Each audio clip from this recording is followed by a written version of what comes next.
for those who don't really know, in the 1990s, Marvel had this massive exodus. They called it literally the X as in X-Men Odus, because X-Men was a top-selling title at the time with Jim Lee and Chris Claremont. You also had Rob Liefeld, you had Todd McFarlane, who was drawing Spider-Man, and they were selling like gangbusters because it was a brand new art style that people hadn't experienced before. And it, much like Cole spoke about in his Gen X live stream hangout, it was something exciting and edgy and new because Gen X felt very much adrift in the ideological sea. They had no grand cause, so to be a bit rebellious, that was what was shone out in these new, violent, strikingly more edgy anti-heroes. Yeah, I think edgy is the operating term to really hammer home, because a lot of these character designs were, in a literal sense, very spiky. Yes, yeah. And what ended up happening was Image formed. It was created by Eric Larson, who unfortunately is now much afflicted with Trump derangement syndrome. As they all are. Because he said that the only way America will heal is if Trump is assassinated on the White House lawn. Interesting take. Okay, Fed. Jim Lee, obviously famous for now being the head of DC, of all things. Excellent artist from Batman Hush and the like. Very strange career trajectory he's taken. He seems like quite a wholesome guy. Don't agree with his politics, but I was about to say. Probably the best artist out of that bunch. It's quite a controversial take, but Rob Liefeld, absolutely the worst artist out of that entire bunch. Sadly, one of the most influential, though, in terms of how he would go on to inspire other 90s artists throughout that decade. Yeah, he was the main influence on this book, funnily enough. I'm not entirely surprised, and just for reference, if nobody knows what we're talking about, editor, please flash up the infamous big boob Captain America picture for us. Or every single photo of Rob Liefeld being unable to draw feet. Yes, there's that too. Yeah. Then Todd McFarlane, the inventor of Spawn, Wilshi Portacio, who I'm not really familiar with his work, to be honest, Mark Silvestri, and Jim Valentino, both Marvel veterans. They all resigned from Marvel around the same time because they were complaining about a lack of creator rights. They didn't like the work for hire contracts. They felt that they were getting screwed over because they came in, they drew these characters, but they got no royalties if their iterations on the characters were repeated. So if you did a costume redesign, you wouldn't always get the royalties for it because the character... the rights are defaulted to the person that already made it. So that's why, and it still goes on slightly today. I don't know if you're familiar with the most recent Batman run after Tom King. It was James Tynion IV, who was a little protege of Scott Snyder. He did a great Detective Comics run, and then he went on to the main Batman title. And in order to make a lot of royalties, he splurged out during Joker War and made about 10 brand new characters with very little development. So someone else could pick up the baton and run with it. But if they got turned into action figures, if they featured in a movie at some point, if they got their own series, it would all end up going back to him. He'd have plenty of royalties. And so there's this perverse incentive to create a really broad world of characters, but then give very little depth so each creator can get royalties. And so they thought, okay, we'll go off and make our own publishing industry. We've got some of the biggest names behind us, some of the most popular artists at the time. The artists, particularly with the Marvel method, for example, had become the new stars, because for those who don't know, DC had a scripter and a artist, and that was the model right from the 30s through to the 1960s. And what Stan Lee did was instead he would sort of describe generally what he wanted the story to be, and then he'd send Steve Ditko or John Romita Sr. or Jack Kirby off. They would draw it all, and Stan Lee would add the dialogue afterwards, and he called this the Marvel method. It meant books got created far more quickly, and that a lot of artists, at least in the early days before Stan became the face and personality of the company and did all the press tours and took most of the credit, Stan Lee, fun though he was a bit vain, they felt a lot more fulfilled because they felt more of their artwork was getting appreciated, more of their unique style was getting expressed. That reached its apotheosis in the 90s, particularly with Marvel, because the artists just became the names, they became the brand. And so when they did this mass exodus to Image, took all the talent with them, and they became one of the top-selling books overnight, instantly. Their publications included Spawn, Savage Dragon, Witchblade, Walking Dead eventually, Invincible, Saga, Jupiter's Legacy, and Kick-Ass. So Image has survived and gone on to tell some of the more edgy independent stories. I think at first I will say that their output that I have seen is a little bit embarrassing. It's terrible. Yeah, like Rob Liefeld's Youngblood. Does anybody remember that? Unfortunately so. But they went on to actually build a reputation for themselves that is quite respected, even if a lot of what they put out nowadays I would generously classify as trash. mildly subversive. Yes. Well, I'd say they actually have the reverse career trajectory of Neil Adams in many respects. Because Neil Adams was actually responsible for Jerry Siegel and Joe Shuster getting royalties from Superman. Because in the 30s, they'd sold the original rights to Superman for literal pennies to DC, and it made gangbusters in comics. They retained the rights to Superboy. That's why it was a completely separate comic. And that's why Superboy wasn't being able to be used in the Legion of Superheroes for quite a while, because there was a rights problem after Crisis on Infinite Earths. But when the Superman movie got made, that's why they said with special credit to Jerry Siegel and Joe Shuster. And at the time, I believe one or the other of them was working as a delivery boy, dropping the newspapers off at the DC Comics headquarters and living out of a box room when he'd created Superman. So Neil Adams petitioned for them to get creators' rights, full pensions, accreditations. That's why you still see special credit these days. And Neil Adams really invented amazing artwork. And then Neil Adams, a few years before his death, and rest in peace because the man was a titan in the industry, went completely mad and started doing Batman stories about how the Earth is hollow and it has dinosaur people in it.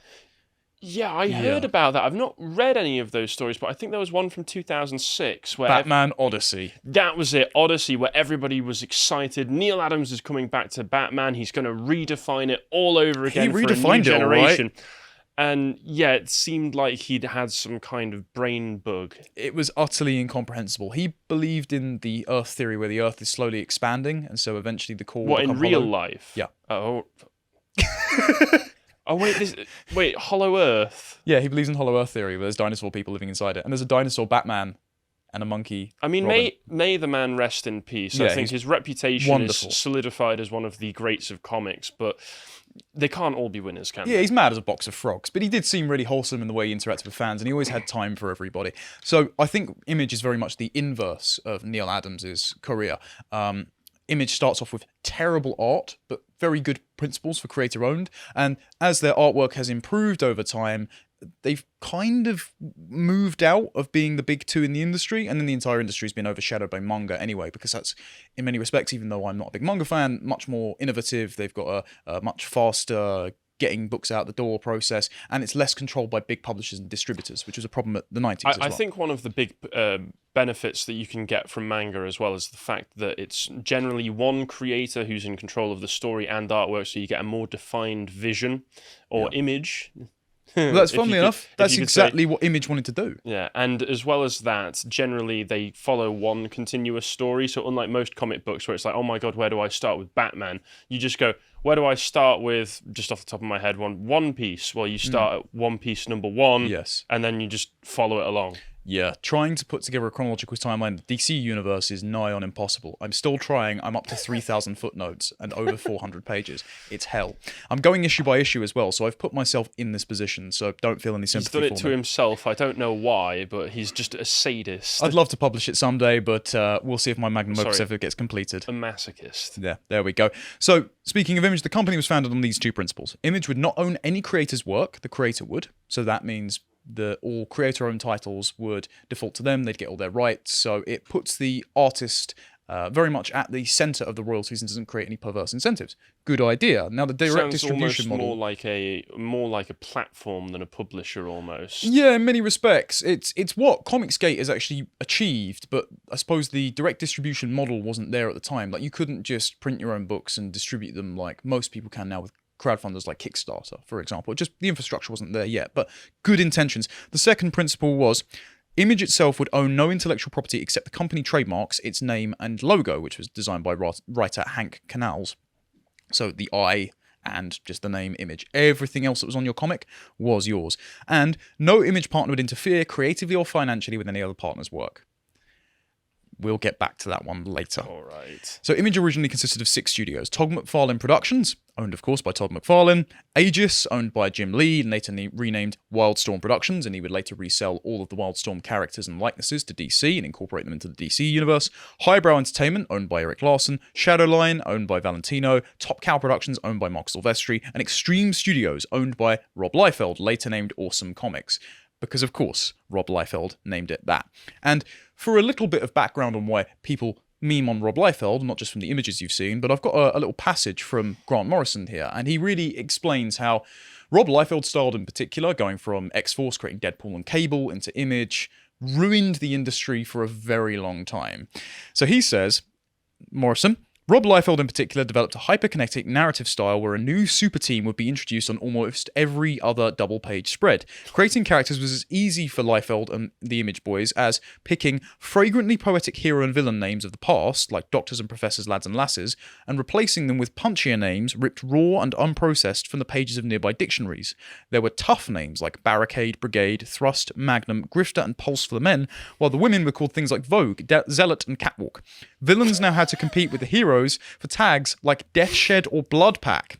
Image superheroes led the Howling Horde with permanently enameled snarls and pinpoint eyes, consumed by rage or grief, or sometimes sometimes grief, they romped across outlandishly non-naturalistic art style landscapes, rippling with muscle meat and steroidal attitude. The kind of direct copying that would have been made impossible in 1945 was now a profitable business model.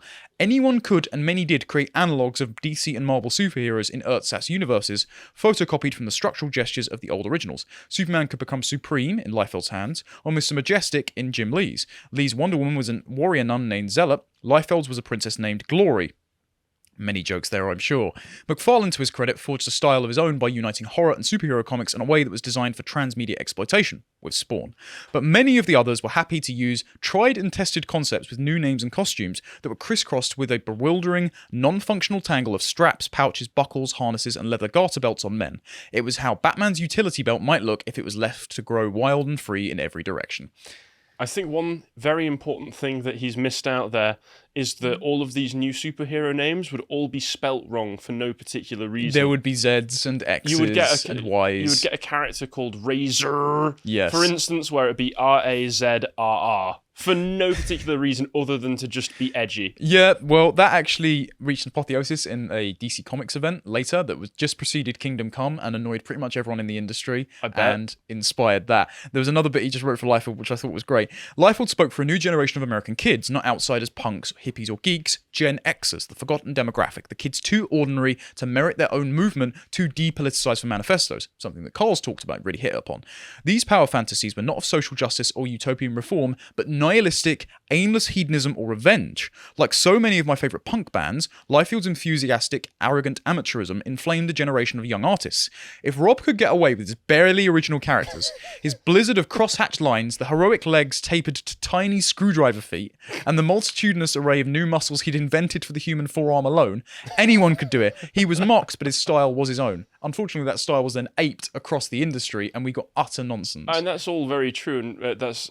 You know, as much as Grant Morrison himself is absolutely mental, it's difficult to not be amused by that roundup there. Yes. Liefeld was the conveyor belt of edge opposite to how incomprehensible Dave McKean's art could sometimes be in Arkham Asylum. Whereas McKean bordered on the pretentious, Liefeld bordered on the laughable with just how churned out and corporate it become. Oh, and how obvious the influences that he was taking it from was. Yeah. I've seen at least 4 Rob Liefeld original creations, OC, Please Do Not Steal, that look exactly like Wolverine. Well, also Deadpool. So Deadpool is a direct rip-off of Deathstroke, because Deathstroke was in 1984 with the New Teen Titans issue, I want to say 3. Name Slade Wilson. Yep, and Deadpool was in the mid-90s with Waid Wilson.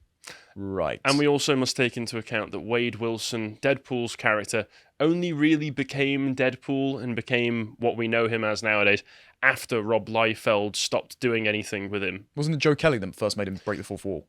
Yes, Joe Kelly, I've got his run in an omnibus. I think it's like later on towards the end of that run, he has a point where they go, oh, when did that happen? And Deadpool just explicitly refers to the issue that an event happened in. Right. And I think that was the first time he'd ever done that. To watch the full video, please become a premium member at lotuseaters.com.